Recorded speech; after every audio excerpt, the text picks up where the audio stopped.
My name is Wayne Herschel. I'm author of The Hidden Records. This video today is a release of the proof of the landing of Ra in ancient Egypt. I'm going to show where he landed, where he came from, and the secret of the Sphinx. And it's all historical proof. Everything you see in this video has a direct image or reference to what is found in ancient Egypt. Join me on this journey. The genesis of Egypt traces back to the deities of the earliest gods and goddesses. Here, the god Nut is the representation of the cosmos. Her womb near the symbol of Ra and the triangle pointing downwards is the sacred feminine. On the ground is Geb, Geb representing earth, Nut representing the sky. Shu is the deity holding the sky, and I believe this entity is the personification of Ra. In his right hand he holds the address where he comes from, in the cosmos by the womb of Nut. Earliest records show the seeding of the cosmos by Geb, the earth and sky beginnings, the creation of humanity. What monument was celebrated on the ground to celebrate Geb?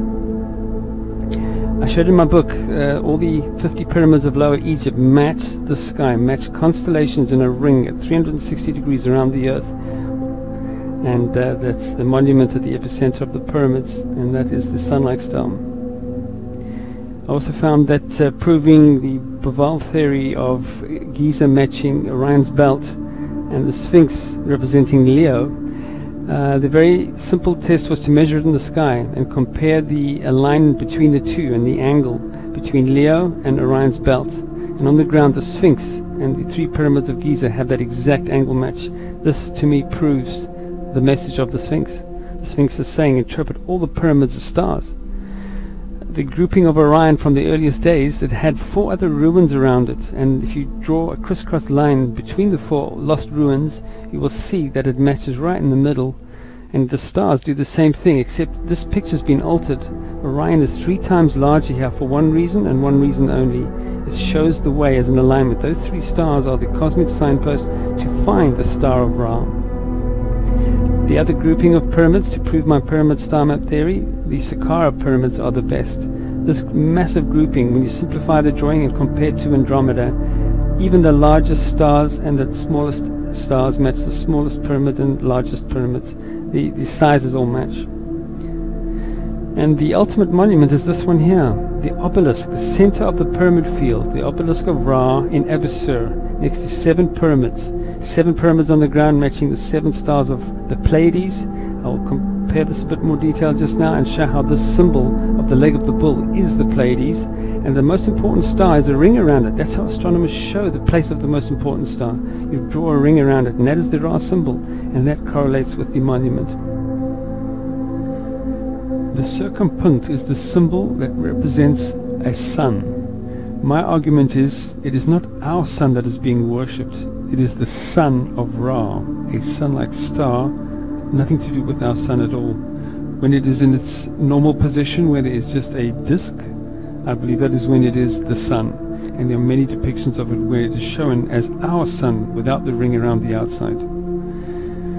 The winged disk of Egypt, I believe, is another thing that needs to be queried. I believe it is a disk that shines like the sun, but it is what Ra came in. It could fly, it has wings on it, and you'll see depictions that prove that it is not our sun.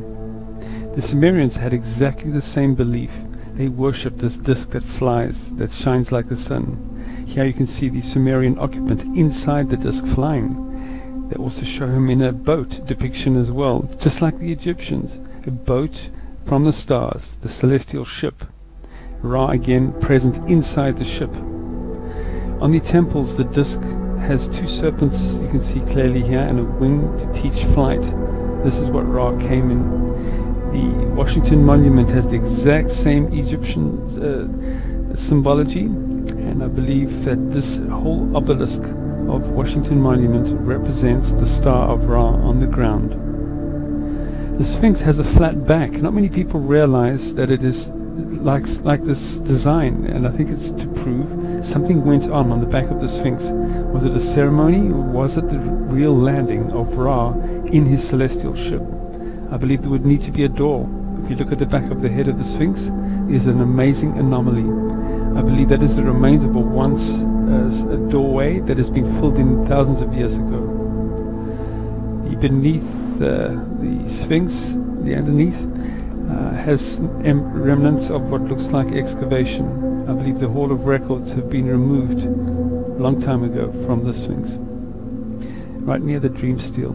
If you look at the dream stele, the Sphinx depiction is sacred on both sides, hence both sides of the Sphinx are shown.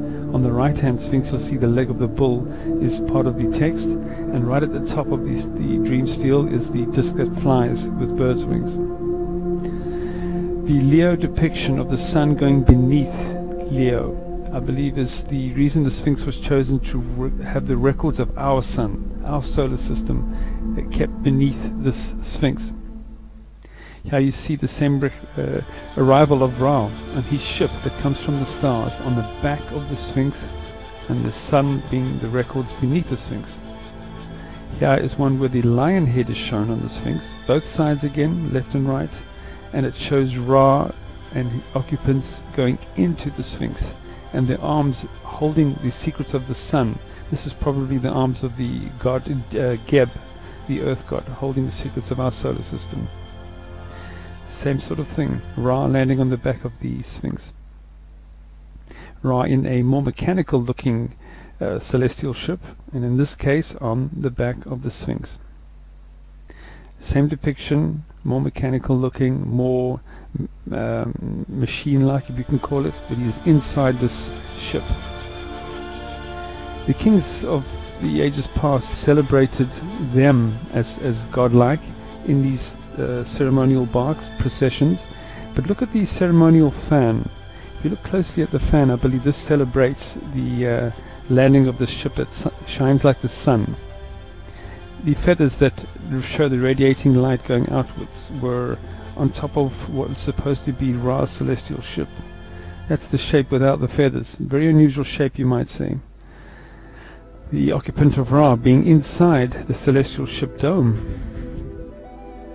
And if you think that's far-fetched, look carefully at this image. This is celebrating the landing of Ra on the Sphinx with the ceremonial fan, and I believe that the ceremonial fan is that depiction. It is celebrating Ra's arrival on the back of the Sphinx. And beneath the Sphinx we have in this stele, you'll see there's a box, and I believe that's the symbolic knowledge that is kept beneath the Sphinx.